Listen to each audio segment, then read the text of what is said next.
Dortha, what I'd like you to do is to introduce yourself, when you were born and how old you were when you came to Star.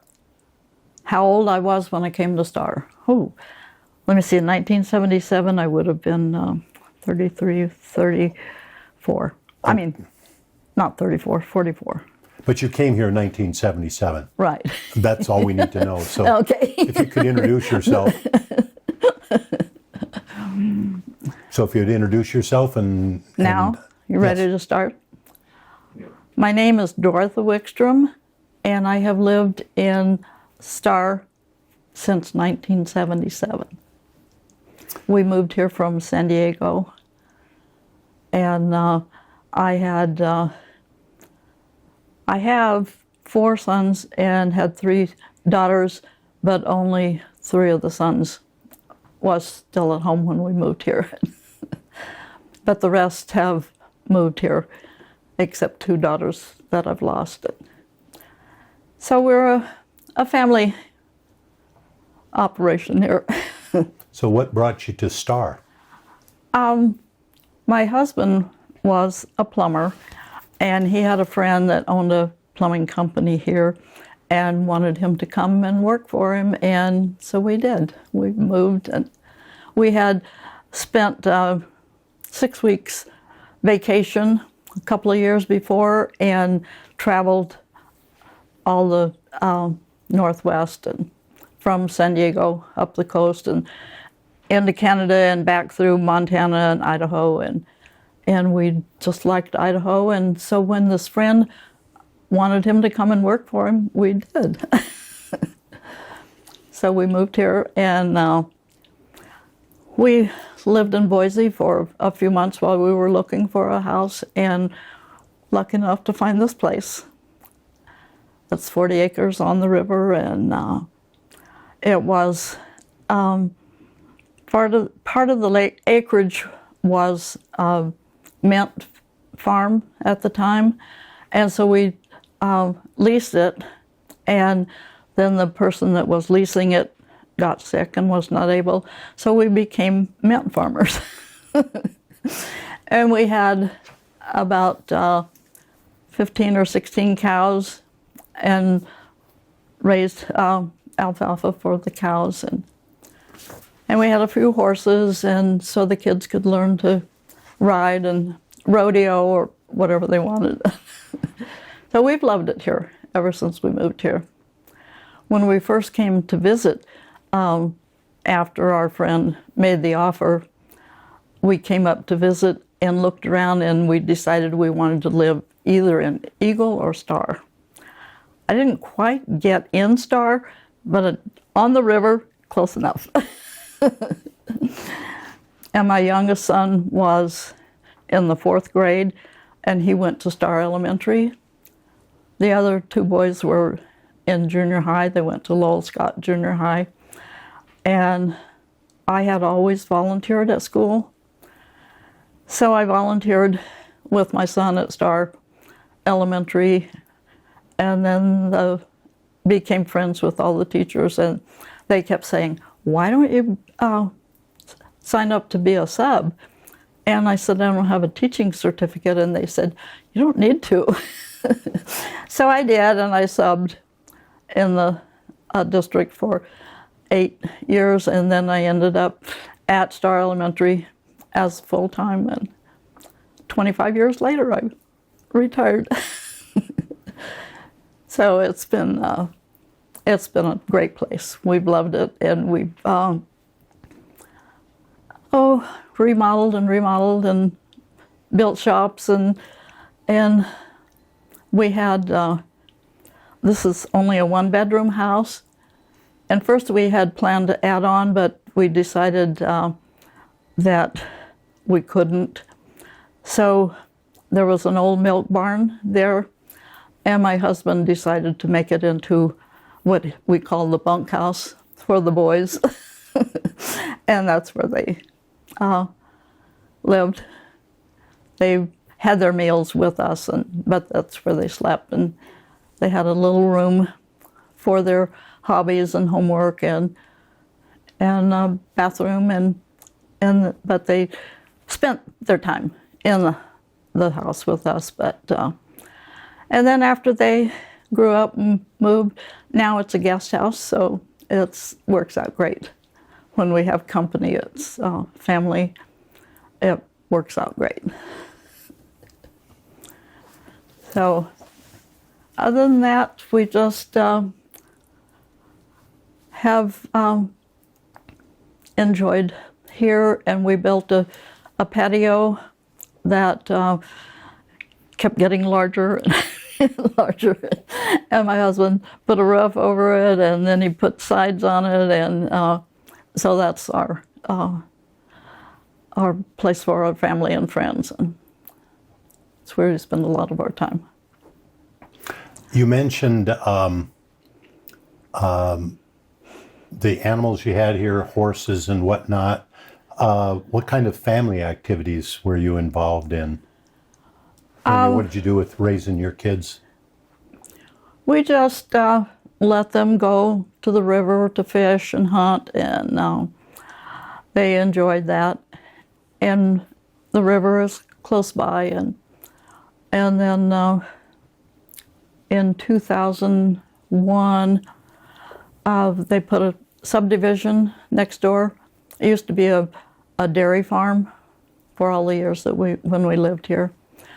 And the boys used to work during the summer on the different farms, bucking hay or moving irrigation pipes and different things. And we went camping a lot, explored. We'd go every weekend, we'd drive somewhere different so they could fish or hunt. And it was, they said we spoiled them. Were they ever involved in anything like 4-H or FFA or any of that kind of stuff? Two of the sons were FFA. In fact, Denny, the oldest of the boys, helped build the bunkhouse, and that was his FFA project, and he did really well. He got an award for that, so that was great. And Scott liked to trap.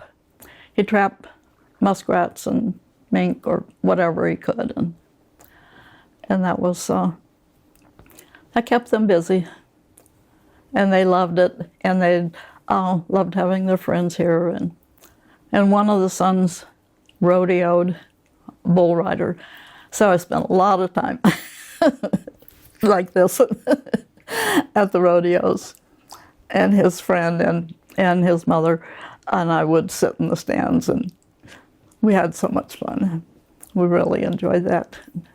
Did he ride on the circuit? Did you travel around? Yes. Just high school, mainly. After he got out of high school, he rodeoed for a while, and then he decided that he really couldn't afford the days off for getting hurt over the weekend, so he finally gave it up. But he enjoyed it. And then his sons, he thought might rodeo, but they did football instead. This is your grandsons? My grandsons, yes. Do you have, you have all these family spaces. Do your grandchildren, extended family, do you have gatherings here? Yes, I have, like I said, the 4 sons and 1 daughter, and they live close by. And I have 13 grandkids and 7 great-grandkids. That's remarkable. Most of them live here close by, except one granddaughter lives in Oregon with her husband, who is a Marine, and she travels with him.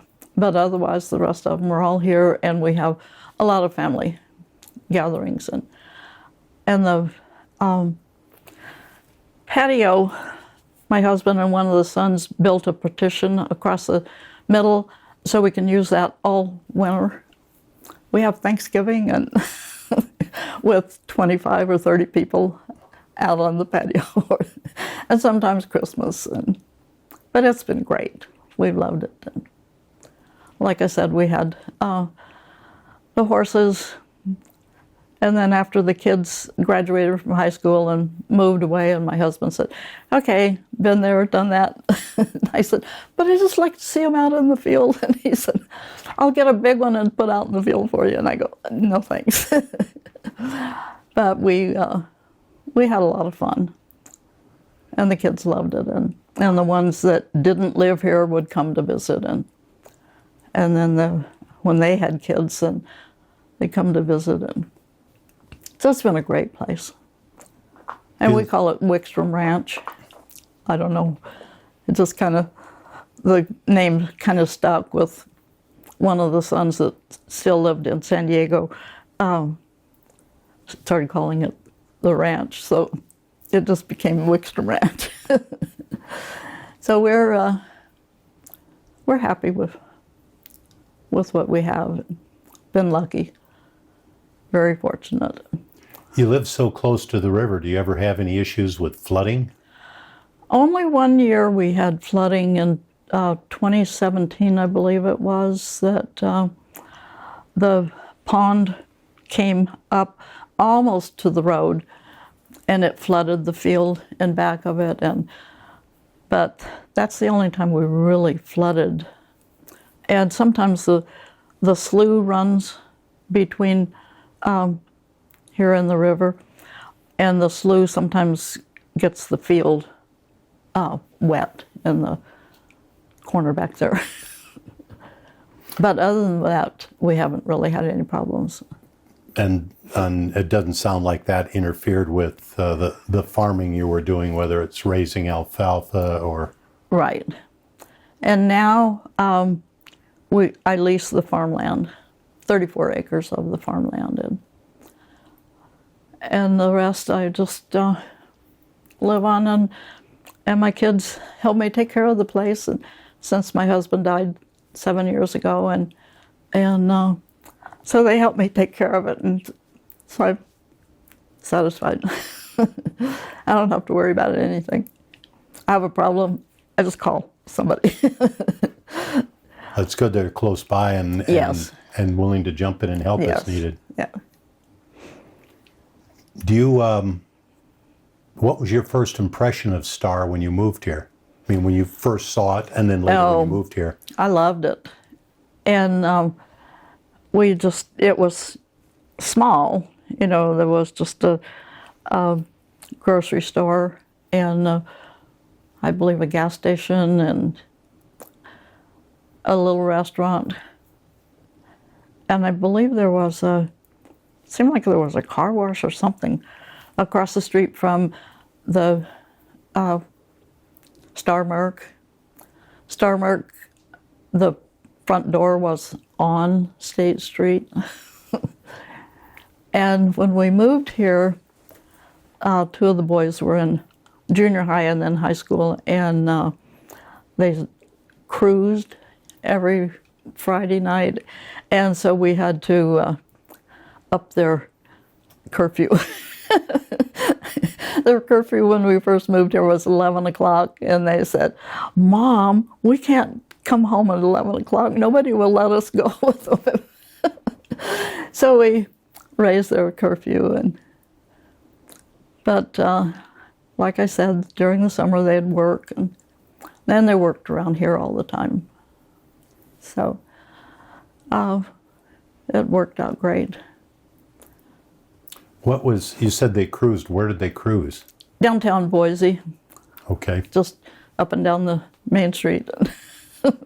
That explains why they need to be out a little later. Right, It takes a while to get there and get back.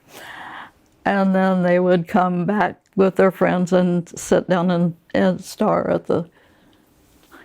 I can't even remember for sure that seemed like it was a car wash, but I can't... No. But they'd sit there and hang out there and visit, so it was great for them. Of course, their older sister was jealous. She said, I never had a curfew that late.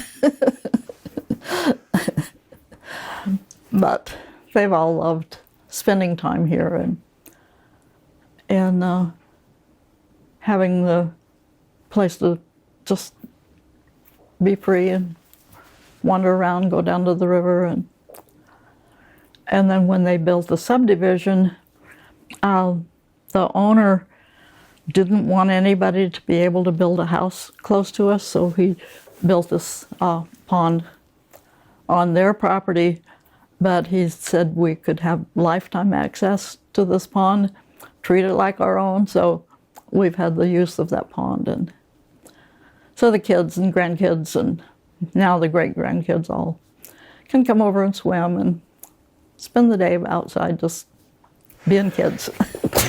Ooh, excuse me. This being a pretty small town when you first moved here. Yes. Were you comfortable? It sounds like the kids largely had free reign or Right. free range, if you will. Yes. You were comfortable with that? Yes. Except the youngest was 9 years old when we lived here, and he couldn't go to the river by himself, and then they would go and duck hunt during the season, and they would sometimes spend the night, and then he wanted to go with them, and I go, no, not yet. So it was a big thrill when he was finally old enough to go to spend the night down at the river and duck hunt in the morning. And so it's been great for them. And the grandkids, great-grandkids, so far are not fishermen or hunters. Some of the grandkids, during season, they might go down to the river and fish or hunt. But mainly during turkey season, seems like one or two of the boys have friends that have teenagers or kids old enough to do the turkey hunting, so we allow them to come and hunt. And so far, some of them had good luck, which is always exciting for kids to be able to give kids that opportunity. And so we've always made the place friendly to friends and family, and hope they enjoy as much as we do. What were you involved in any of the civic activities or events that were going on in town? Not really. We were always so busy here taking care of the place that, and my husband was into building cars, and he used to race cars, and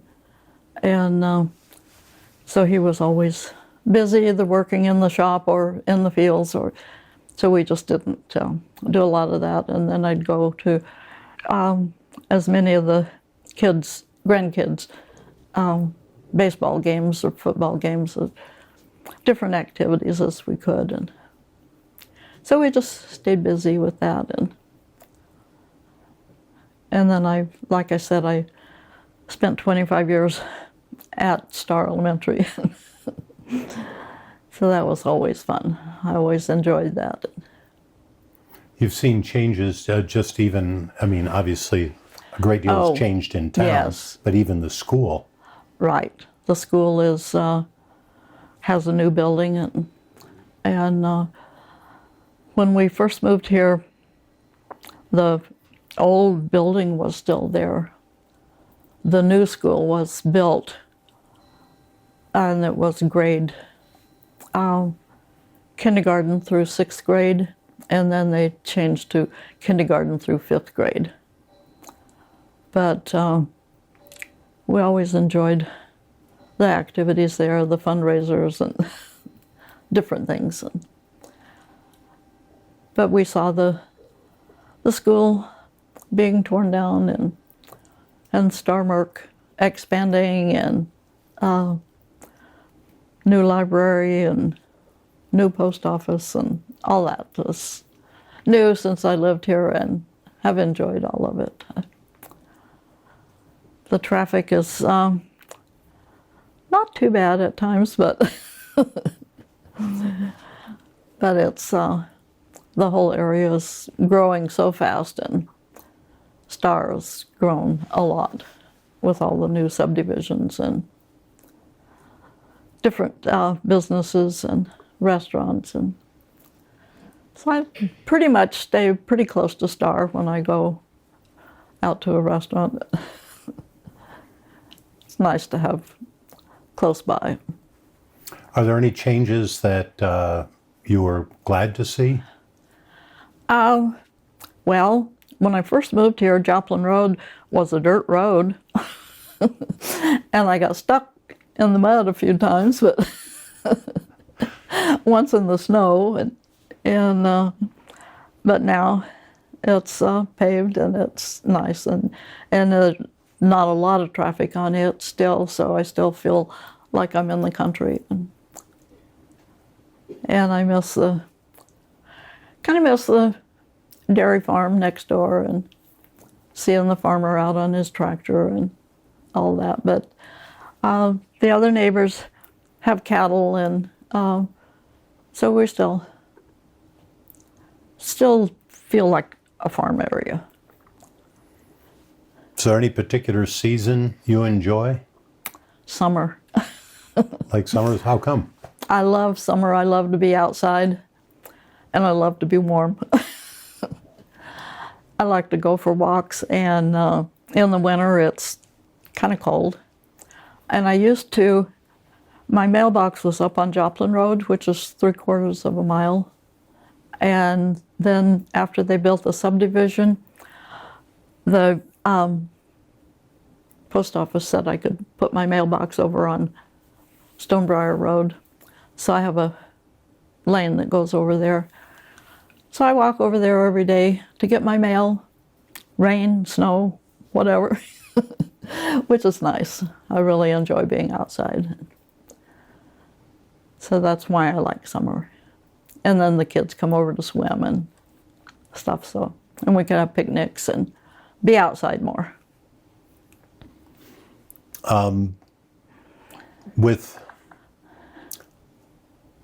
Not sure how to preface the question, so I'll just ask, with the farms around here and, the dairy farms and the alfalfa and the things you had here, are there any particular scents or smells that you remember?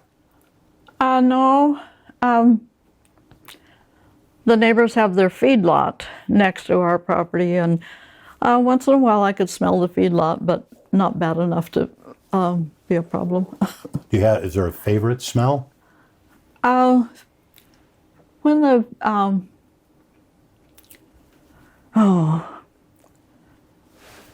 the trees are in blossom, the olive trees have a real nice smell, and the locust tree, I love that.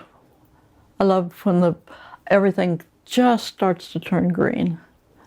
And the willow trees, I can start just a touch of color, and I watch it every day, every week. It just gets a little more, and all of a sudden, oh, it's green again.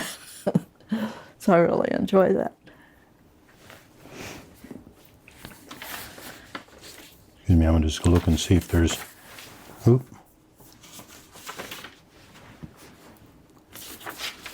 There we go. We have had fruit trees and different gardening areas. I used to have a huge strawberry patch. But after a while, as you get older and you think, those weeds just keep growing too fast. So I've kind of given up most. I do like my flowers around and take care of those. And that's how I spend most of my time. That and reading, working puzzles, and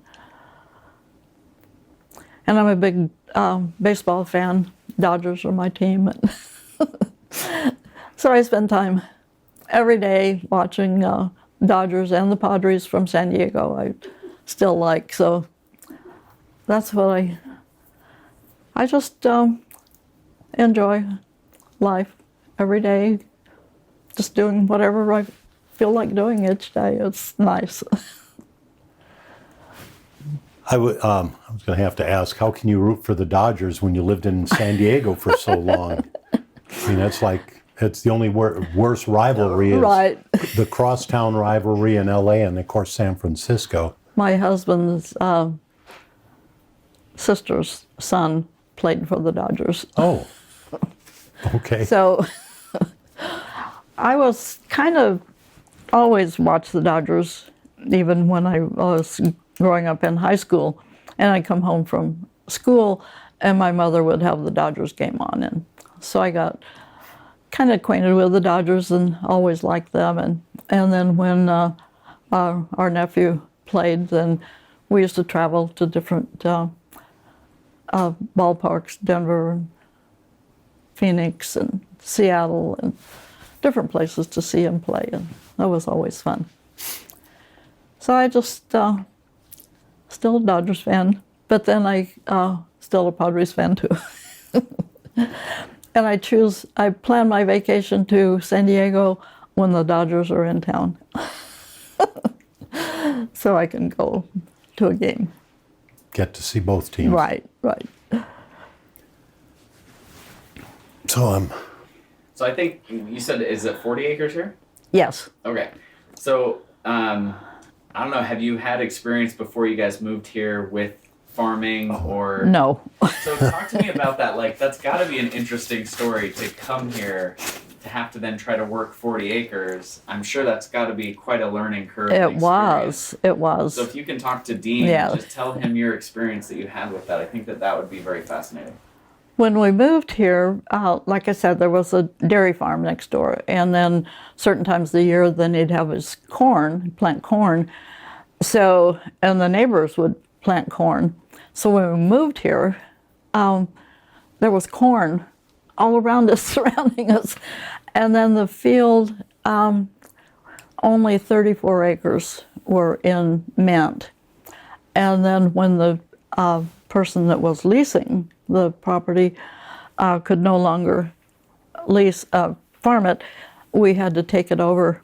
And it was a shock to me when this guy from Simplot came and told my husband, what he needed to fertilize or spray and do this and do that. And then he gives me the bill, and I go, "What is this?" And he said, well, this needs to be paid now. And I go, okay. And then, when the weeds start growing, my husband says, well, let's go weed the thing. I go, walk out there, and I go, it's a mile down the end of this row. And, no, I'm not pulling these weeds. And so then you have to hire a crew to pull weeds. And then all of a sudden, it's like, farming is expensive. That was an eye-opener. And then, of course, when you harvest and then you sell your oil, then you get your money. And then the kids wanted to raise a few cows, So we did, and they took care of them mostly. But if on winter days, when they were in school, my husband was at work, and the water trough would be frozen, I was out there chopping the ice, and I go, this is not fun. But it was a learning experience, and we all learned together how to farm and what to do and what not to do. where did you learn that? How did you learn that? Oh, just by watching them practice. They knew what they just took to it. You're talking about your children did? Yes. And my husband was, if he didn't know something, he either talked to people to learn or he'd read about it. He'd explore everything. He learned everything about everything when he, as he needed to. And we remodeled the house inside, and I go, oh, okay, that's. But it just, it was great. I've had a great life. Can't complain. So you had mint and you had alfalfa. Were those the only two crops you grew? Yes. And then we started leasing the acreage. And one son leased it for a couple of years. And then when his sons got out of high school, and he said, okay, that's too much work. So then we leased to neighbors, and that's worked out really well. And I understand you have fruit trees here? I have only 2 apple trees and a pear tree now. We used to out back, we had plums, apples, cherries. We had about 10 or 12 trees. And then we finally, my husband had big plans to rebuild the garage where I parked my car. And he was in the middle of that when, in 2008, when the market dropped it. So we had to scrap those plans, but the trees were gone by then, which is all right. But I still have the apple trees, and sometimes I get some of the apples, but mostly the deer get most of them, which is fine with me. That's good. When you had all the other fruit trees, what did you do with the fruit? Canned it, either canned or dried it. Because when you have 4 boys at home, then you need you need a lot of food. You do all that canning and preserving and all that good stuff. Was that something you'd done before you came here? Was that also a skill you had to learn? That was kind of new. My mother and grandmother and my aunts, I grew up with it, but I had never done it on my own before. But I learned how to, and then they would hunt and bring the ducks home, and I said, okay, you clean it, I'll cook it, but I wasn't so, and then they'd go deer hunting and bring the meat home, and I go, I'll cook it, I'll try. But my husband learned to cook it better than I did, so he got to cook the game all the time. Well, the whole family had a learning curve coming to Idaho. Right. So it was a good move at a good time.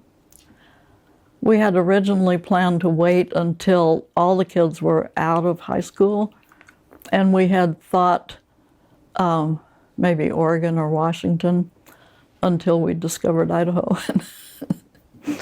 And then things got pretty rough at the school where they went to school with a lot of gang problems. And so when the opportunity came to move here, then we just moved here, had packed up and moved them here.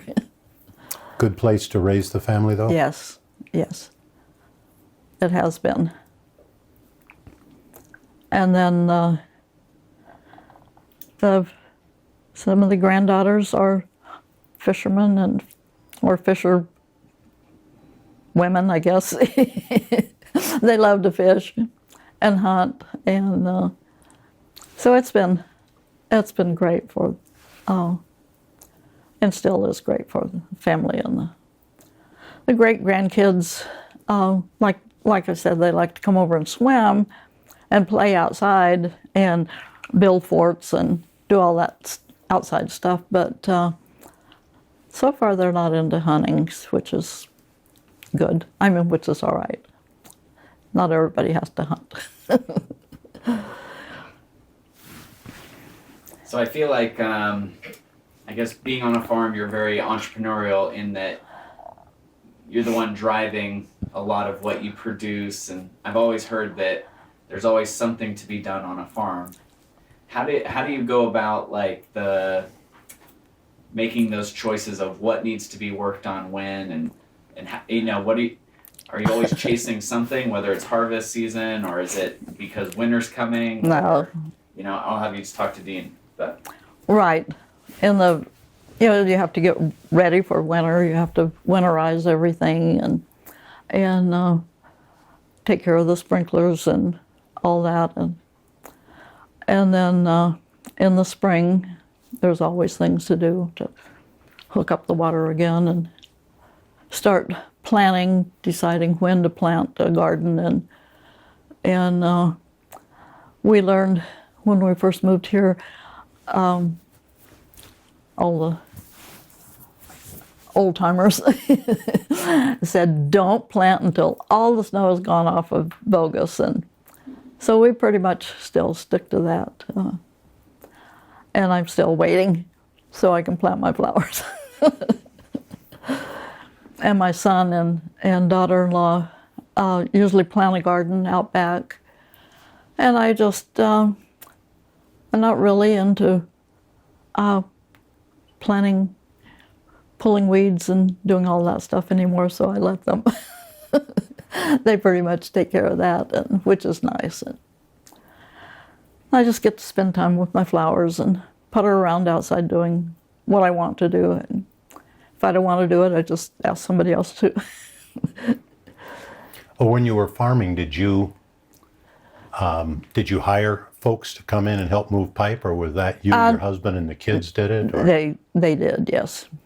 And they'd say, Mom, come learn how to set the tubes. And I go, no, thank you. If I don't know how, I have to do it. So there are a lot of things that I didn't learn to do on purpose because things that I knew that I really didn't want to do. So if you don't learn how, then you don't have to do it. But, sorry, I didn't mean to. Yeah. But living out here, I spent a lot of time driving, When we first moved here, we lived, like I said, we rented a house in town until we found this place. But I knew that we were going to move here, so I enrolled Kevin in Star Elementary.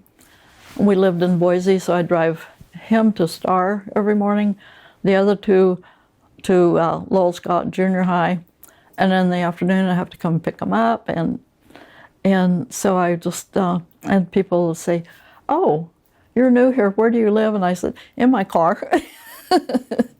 I spent a lot of time driving everywhere, but now I'm so used to it, it doesn't faze me to drive into Boise or wherever I want to go. Did you and your husband ever think that moving out here, that eventually housing and did you think that this would always be farmland out here? Or No. has it shocked you with how much growth there's been? When we moved here, we had no idea of buying a farm. We looked and looked and we couldn't find what we wanted. And Terry saw this place advertised and he kept telling the real estate agent, he said, "Well, what about this place?" And he said, "No, you don't want that." He said, "It's 40 acres and the acreage is leased." And he said, "It's, just a small house." And so he wouldn't, talk us out of it. And then one day Terry called him and said, "I just want to see that place, just so I can get it off my mind." And he came home that night and he said, "I bought you a house." And I go, "What?" So we just, it was just a lucky thing that we found this place, that we never dreamed of having 40 acres. And you think, what do you do with 40 acres? But it's been really great. Were you surprised to see the houses popping up around you? No, not really. And even though there's a subdivision next to us, there's only 13 lots, and there are only, I think, 8 houses, and they're spread out, designed so that I don't even feel like I have neighbors I don't really see them and they don't see me. It's never been an issue having a subdivision next to me. So, which is great. It isn't like you have 100 homes, right next to you. So we've been really lucky, I think. Good. Is there anything that you'd like to share with us that maybe we didn't ask you about? Something you think people should know? No, not really. I can't think of anything.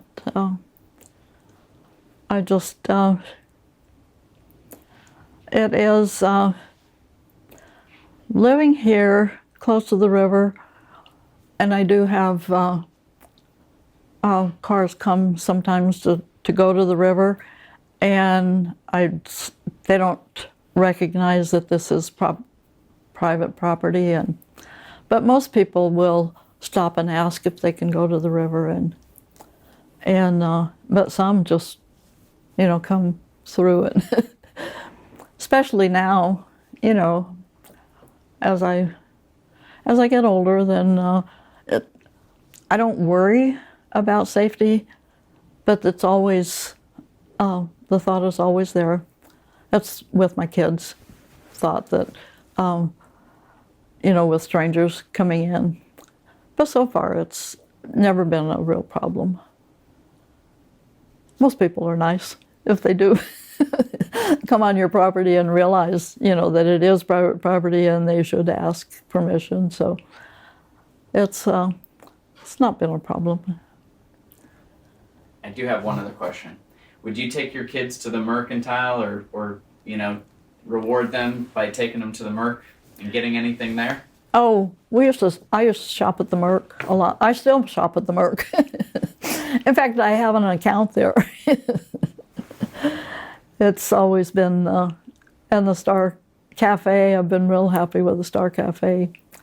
And now I counted 14 eating places in Star, and I go, oh my gosh, what? But now we have an Albertsons and a Ridley's, but I still shop at Star Merc a lot, so. Did you ever, when the kids were still in school and stuff, did you ever go into Star to get a treat like a ice cream cone or anything like that? Just yeah, they used to. They could ride their bikes there, if they wanted something, and then the cafe has been there for so long that that was always a nice place to feel like home. And when we'd have company from out of town, out of state, they always wanted to go to Star Merc, or Star Cafe, sorry. And so we always have enjoyed Star Cafe. Small town feel. you walk in and know everybody. Right. Like I said, I was born in Oklahoma, lived there until I was 9 years old. And then I moved to San Diego. And then my grandparents lived in a small town near Bakersfield. And I spent a lot of time there. Every summer I would go and visit and spend time with them. And then when we moved here, and I go, this reminds me of my grandparents' place in Bakersfield. It just had the feel of Bakersfield, so it's always felt like home ever since I've been here. Especially to have this place, just out kind of in the middle of nowhere, but still close enough that I'm not. When we first moved here and my mother came to visit and she said, well, I just had to come. She said, your sister and I thought we could read between the lines and felt you weren't really happy stuck out here by yourself. And I said, Mother, I am not stuck. I said, I have a car, I have a telephone. I said, I can go anytime I want to. And after she spent a week here, she said, "Okay, I'm satisfied that you are happy." I do want to ask, because you're out here kind of far away from town and you've been here for a while, did they still have party lines out here when you moved in? No. Party line telephones? No, I- but we did have a telephone wire that came down to the house. And then when they built the subdivision, then the owner was so nice to us, and he let us, had them bring the telephone wire over here, and gas, and all of that. So I am pretty modernized. I do have a well and well water, but other than that, I'm pretty modernized. Great. Thank you so much. Oh, okay. Thank you. Thank you.